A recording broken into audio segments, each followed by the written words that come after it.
Well, let's talk to Nina Skero, Chief Executive of the Centre for Economics and Business Research. Nina, good to see you. Welcome to the programme. So UK inflation dropping more than expected in November. Politicians always like to give themselves a slap on the back. What were the contributing factors? Well, in the technical sense, if we look at what were the contributing factors to the drop in inflation, the big one was the cost of transport. It's a category that's seen a lot of upwards pressures on the supply side, which are now starting to ease. So we've seen that category come down quite a lot. More broadly, the inflation across goods categories as a whole is actually at the Bank of England's 2% target. And what's keeping combined CPI up there still, it's now on a downward trajectory, but still well above target, is actually services inflation. And what's feeding into that are higher wages. And of course, for services, labor is a particularly important input. So what led to the drop is primarily transport and more broadly, a lot of the goods categories. Will the Bank of England give in to all of the pressure which is mounting and cut interest rates anytime soon, do you think? We're still not expecting the Bank of England to start cutting rates until the middle of 2024. The commentary that came out along with their last decision very much stayed on the course of saying it's too early to even consider cuts. Of course, that was before today's inflation reading. But the bank has been under a lot of criticism in the last year that they didn't act fast enough to contain inflation.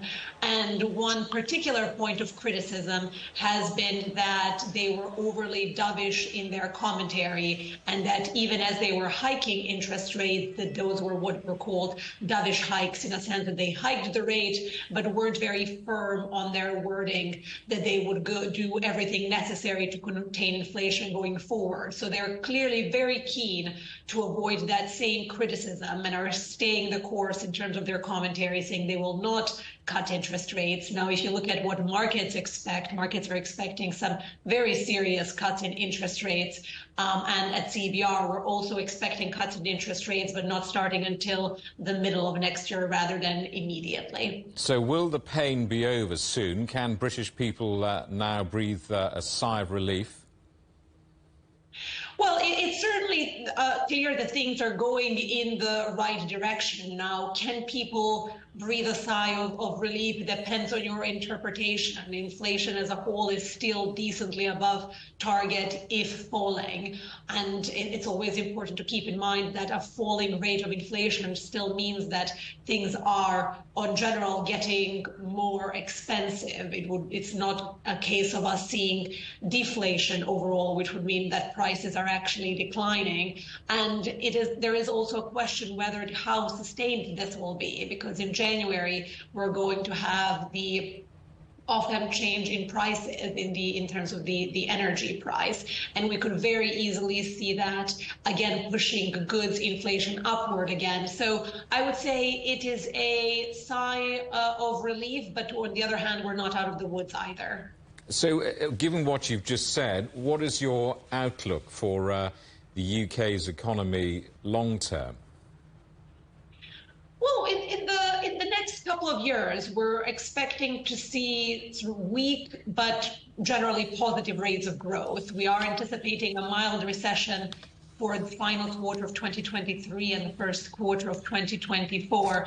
But overall, in the year ahead, we're expecting to see positive growth of around 0.5%.